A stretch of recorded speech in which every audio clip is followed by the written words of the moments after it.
साथियों, आज आप सबको जन्माष्टमी के पर्व की बहुत बहुत बधाइयाँ। आज हमारे नंद किशोर का जन्मदिन है। माखन चोर नंद किशोर का जन्मदिन हम मनाने जा रहे हैं और happy Krishna Janmashtami to all of you. भगवान कृष्ण आप सब पे कृपा बनाए रखें और आप सबकी जल्दी से ही सरकारी नौकरी लग जाए। तो चलते हैं इसी अच्छी शुरुआत के साथ अपने आगे की थ्योरी क्लास में बढ़ते हैं। तो बेटा हमारा टारगेट बैच शुरू हो चुका है, ये सबकी इंफॉर्मेशन आपको है। तो टारगेट बैच में जिसने भी लेना है वो जल्द से जल्द ज्वाइन कीजिए, क्योंकि अब हमारी 2-3 जो डेमो क्लास है वो हो चुकी हैं। आप सबको अंदाज़ा हो गया होगा।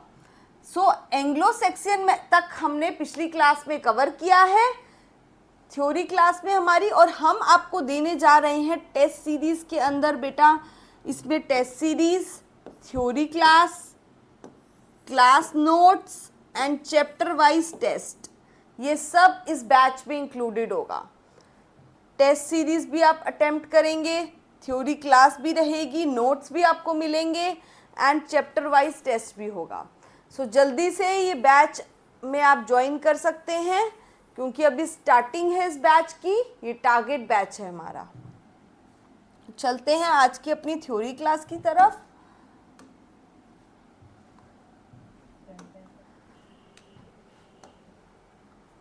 थ्योरी क्लास नंबर 6, आज हमारी छठी थ्योरी क्लास है। 5 की जो थ्योरी क्लासेस हो चुकी हैं, जिसकी भी मिस हुई है वो अपनी थ्योरी क्लास देख सकते हैं यूट्यूब पे। Age and centuries, age and centuries का आज हम लेने जा रहे हैं topic. This lecture starts with Anglo Norman period. Anglo Norman period से आज का लेक्चर शुरू होता है। 1066 से लेके 1340 यानी 1340 तक का ये पीरियड है, जिसे कहते हैं एंग्लो नॉर्मन पीरियड। हिस्टोरिकल इसका बैकग्राउंड क्या है, ये पीरियड कैसे इमर्ज होके आया, ये पीरियड के पीछे क्या स्टोरी है वो हम जान लेते हैं। सबसे पहले जब ये पीरियड बिगिन हुआ 1066 में, तो उससे पहले हमें पता है कि से लेके 1000 एंग्लो सेक्सन पीरियड चला। ठीक है, एंग्लो सेक्सन पीरियड चला। अब यहाँ पे जाके ये पीरियड खत्म क्यों हुआ 1066 पे? तो रीज़न है द बैटल ऑफ हेस्टिंग्स, यानी कि जो हेस्टिंग्स का युद्ध है, हेस्टिंग्स नामक जो युद्ध हुआ, उस युद्ध में विलियम द कंकरर आया। William the Conqueror, he was very strong powerful person. वो आया कहाँ से? फ्रांस से। और फ्रांस से आया और आके उसने 1066 में जो एंग्लो सेक्सन का जहाँ तक राज चल रहा था उसको ख़त्म कर दिया, और उसके किंग यानी कि किंग हेरोल्ड को जो एंग्लो सेक्सन का लास्ट किंग था उसको डिफीट कर दिया। और सत्ता पे कौन बैठ गया? आफ्टर द युद्ध के बाद सत्ता पे बैठ गए विलियम द कंकरर। वो वैसे ही कंकरर है उनके नाम में, और वो वैसे भी कंकर उन्होंने कर लिया। And this age is called Middle Age. अब जो ये एज शुरू हुई 1066 टू 1340 तक, इस एज को कहा गया मिडल एज। ठीक है, मिडल एज कहा गया इस एज को। And also the English literature before Chaucer, इसको ये भी नाम दिया गया क्योंकि 1340 में आ जाते हैं हमारे चौसर, तो इसको नाम दिया गया the age before Chaucer, English literature before Chaucer. सारे इंपॉर्टेंट पॉइंट्स डिस्कस हो गए हैं कि किस तरीके से एमर्जेंस हुई, एंग्लो सेक्सन पीरियड ख़त्म हुआ। 1066 में बैटल ऑफ हेस्टिंग्स हुआ, उसमें विलियम द कंकरर ने, जो कि फ्रांस से आए थे, नॉर्मैंडी से, उन्होंने हराया किसको? हेरोल्ड को। And finally in 1066 Anglo Norman period started. अब आते हैं लैंग्वेज पे। इस टाइम पीरियड में एंग्लो सेक्सन टाइम पीरियड में जो लैंग्वेज चल रही थी वो कैसे चेंज होती है एंग्लो नॉर्मन पीरियड में, ये जानना बहुत ही ज़रूरी है। सो लैंग्वेज शिफ्ट कैसे आता है? Old English blended with Norman French. So इस टाइम पीरियड में क्या होता है, जो ओल्ड इंग्लिश हमारे पास थी उसका ब्लेंड हो जाता है, ब्लेंडिंग हो जाती है, मिक्सिंग हो जाती है किसके साथ? नॉर्मन फ्रेंच के साथ। क्योंकि नॉर्मन्स जब आए वो अपनी लैंग्वेज फ्रांस से लेके आए और उनकी लैंग्वेज क्या थी? फ्रेंच। तो फ्रेंच का ब्लेंड हो जाता है ओल्ड इंग्लिश के साथ। सो जो इंग्लिश एंग्लो सेक्सन पीरियड में बनी हुई थी, चल रही थी, उस इंग्लिश के साथ फ्रेंच का ब्लेंड हो गया, नॉर्मन फ्रेंच का, and it becomes emergence of middle English. तो इस इंग्लिश को कहा गया मिडल टाइम पीरियड की इंग्लिश, मिडल इंग्लिश।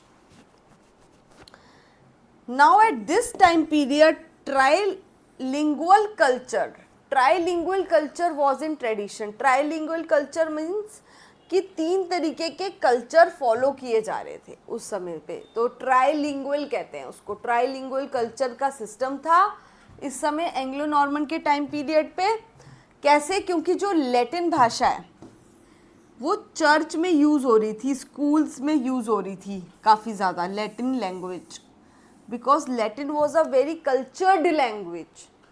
वो किसकी लैंग्वेज थी? लैटिन, रोमन्स की। याद है कुछ मैंने पढ़ाया था, रोमन्स जो बहुत ही ज़्यादा सिविलाइज्ड थे, बहुत ज़्यादा पीसफुल पीपल थे, इसलिए उनकी लैंग्वेज भी बहुत ज़्यादा सिविलाइज्ड लैंग्वेज थी। That's why it is being used in the church में यूज़ होती थी एंड स्कॉलरशिप में।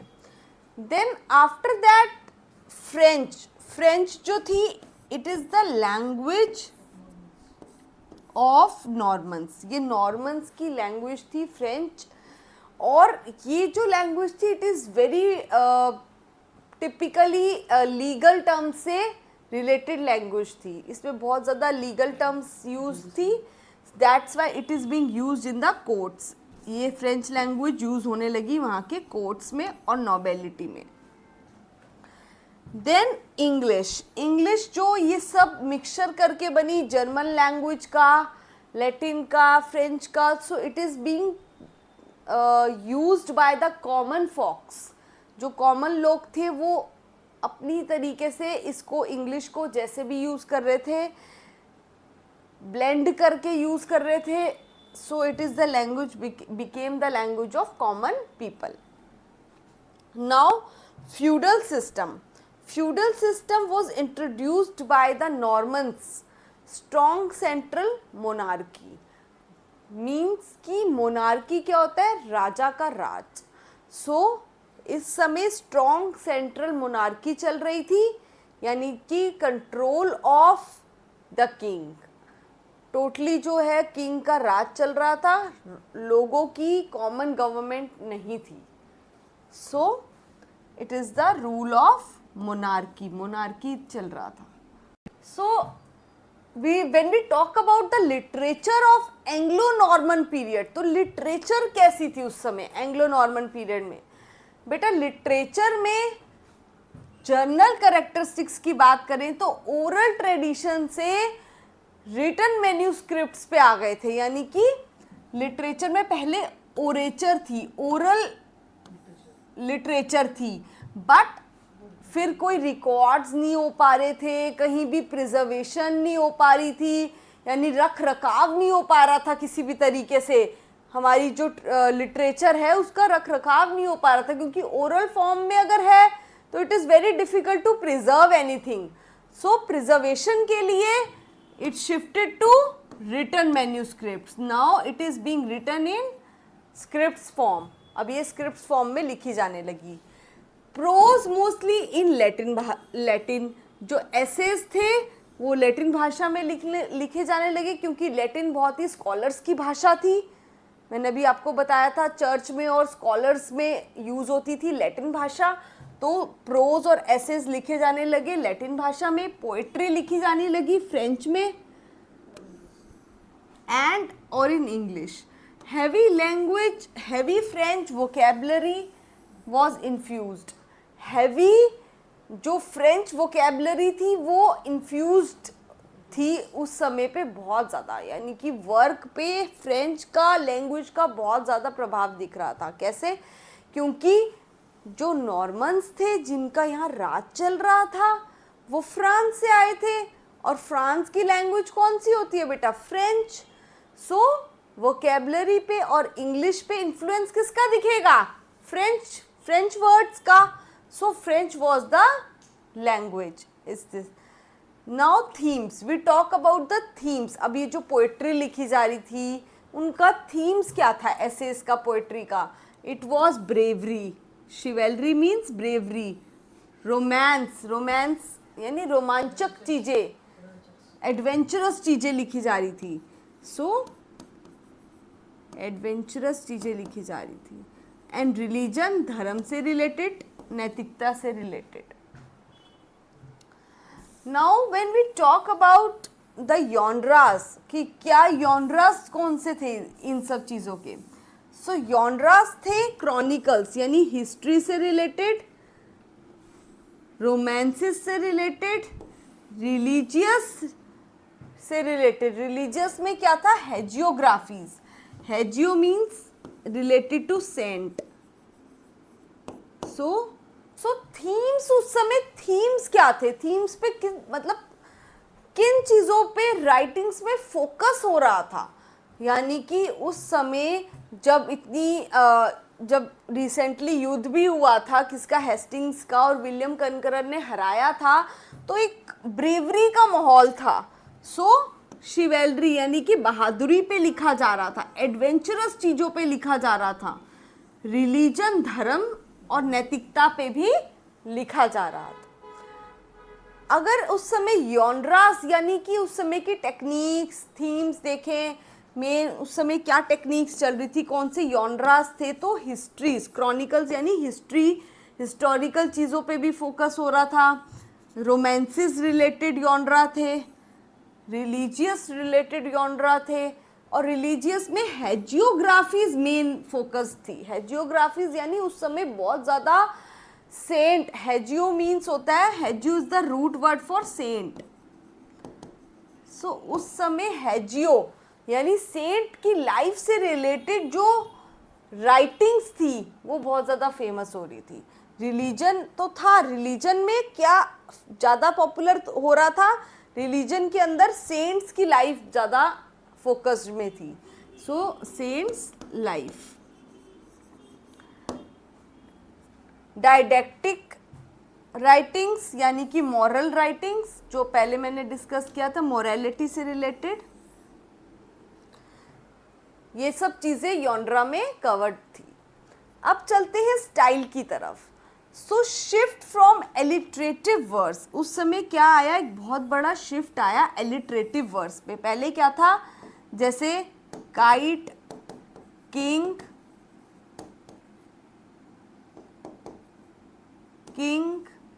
सो रेपिटेशन ऑफ के.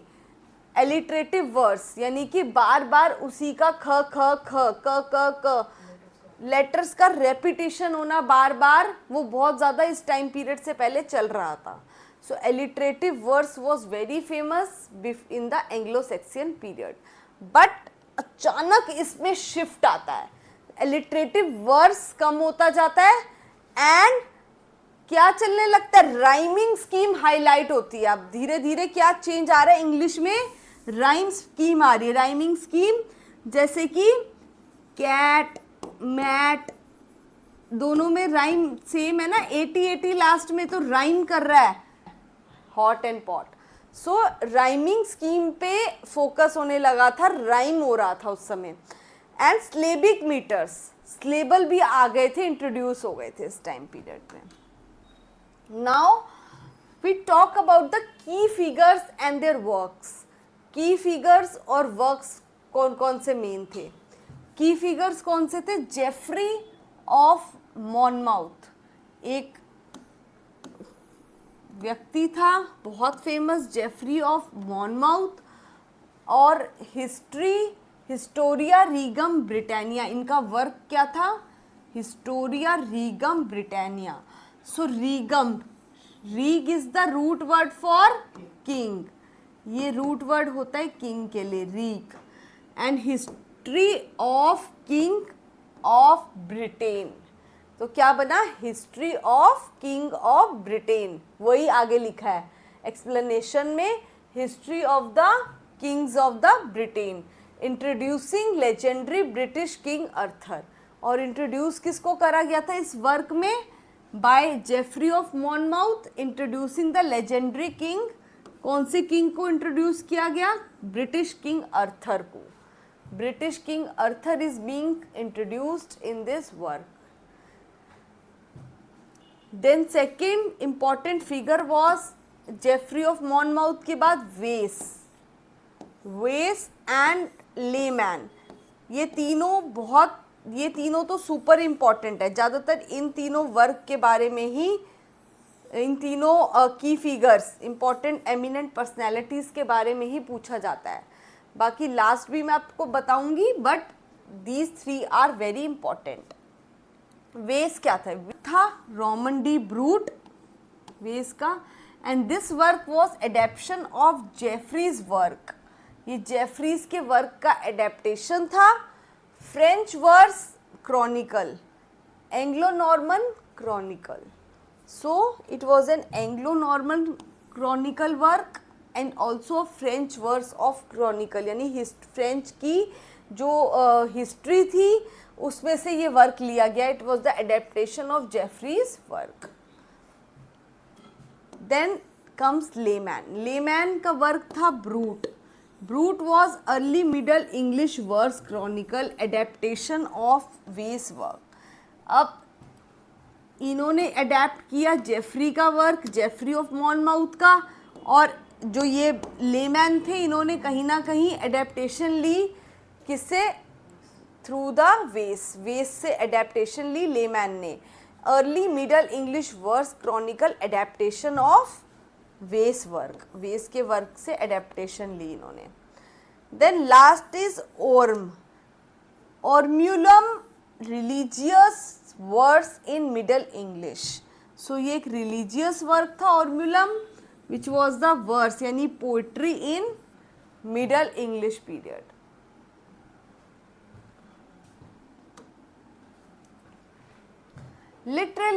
Literary significance. What was the literary significance at this Anglo-Norman period?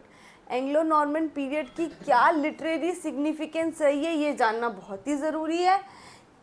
जो लिटरेचर थी इस टाइम पे, जो लिटरेचर फॉर्म हुई, उसने एक ब्रिज का काम किया, जोड़ने का काम किया। ब्रिज क्या करता है? दो तरफ से दो चीज़ों को जोड़ता है, बीच में आके ब्रिज का काम किया, जोड़ने का। सो इस लिटरेचर ने, एंग्लो नॉर्मन लिटरेचर ने ब्रिजिंग का काम किया। कैसे? जो ओल्ड इंग्लिश लिटरेचर थी, यानी 450 टू 1066 तक की जो लिटरेचर थी, उसको जोड़ा लेटर मिडल यानी 1340 से 1500 लेटर मिडल इंग्लिश लिटरेचर से। So this was a connection, bridge बना। This time period became a bridge between the Chaucerian English और Old English के बीच में एक ब्रिज बन गया। कौन सा time period? This time period. First time English literature was heavily influenced by continental Europe. पहली बार जो इंग्लिश लिटरेचर थी वो बहुत ज़्यादा इन्फ्लुएंस्ड थी, किससे? कॉन्टिनेंटल यूरोप से। फाउंडेशन फॉर चॉसर्स एज, अब जो ये लिटरेचर थी इसने एक बेस बना दिया था। कैसे? इन्होंने राइमिंग स्कीम इंट्रोड्यूस कर दी थी, लिटरेचर में काफ़ी कुछ चेंजेस आए, रिटन फॉर्म इंट्रोड्यूस हो गई, तो एक बेस बना दिया था चॉसर की लिटरेचर के लिए, चौसर की इंग्लिश के लिए एक बेस बन गया था इस टाइम पीरियड में। Help to introduce romance literature into English. अब रोमांचक कथाएं जो हैं वो इंट्रोड्यूस करने के लिए एक बेस था हमारे पास। Help to introduce the romantic literature.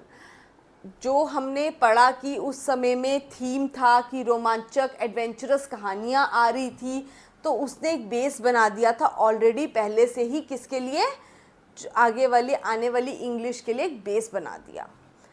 Now again वही जो मैं हर स्लाइड के बाद आपको दोबारा से रिवाइज करवाती हूँ। ओल्ड इंग्लिश टाइम पीरियड बेटा 450 to 1066 which was Anglo Saxon time period. ये क्या था, एंग्लो सेक्सियन का टाइम पीरियड था। जस्ट आफ्टर दिस कौन सा टाइम पीरियड आया, एंग्लो नॉर्मन का टाइम पीरियड आया। आफ्टर दिस इसमें एंग्लो नॉर्मन का जो टाइम पीरियड है, इसमें एंग्लो नॉर्मन्स बेसिकली 1340 तक रहे और 1340 में आए चौसर। चौसर का इन्फ्लुएंस रहा 1500 तक। एंड फ्रॉम 1500 टिल टुडे, आज तक मॉडर्न इंग्लिश लिटरेचर चलती आ रही है। लैंग्वेजेस की बात करें तो सबसे पहले लैटिन आई, जो कि रोमन्स की लैंग्वेज थी। सबसे पहले रोमन एम्पायर का रूल हुआ। उसके बाद जर्मन लैंग्वेज थी एंग्लो सेक्शंस की। आफ्टर दैट आई ओल्ड नॉर्स, जो वाइकिंग्स की लैंग्वेज थी। Then came language from France, जो कि किसकी लैंग्वेज थी, नॉर्मैंडीज की, नॉर्मन्स की। एंड इन सब का ब्लेंड बन के बनी हमारी English language. So this is all for today. I hope कि आप सबको ये कंसेप्ट्स क्लियर होंगे। अगर कुछ भी क्लियर नहीं होता, you can text me in the message box. आप मुझे पूछ सकते हैं अगर आपको कुछ भी क्लियर नहीं है तो। So we will meet tomorrow. You can join the YouTube channel Even English 360 degree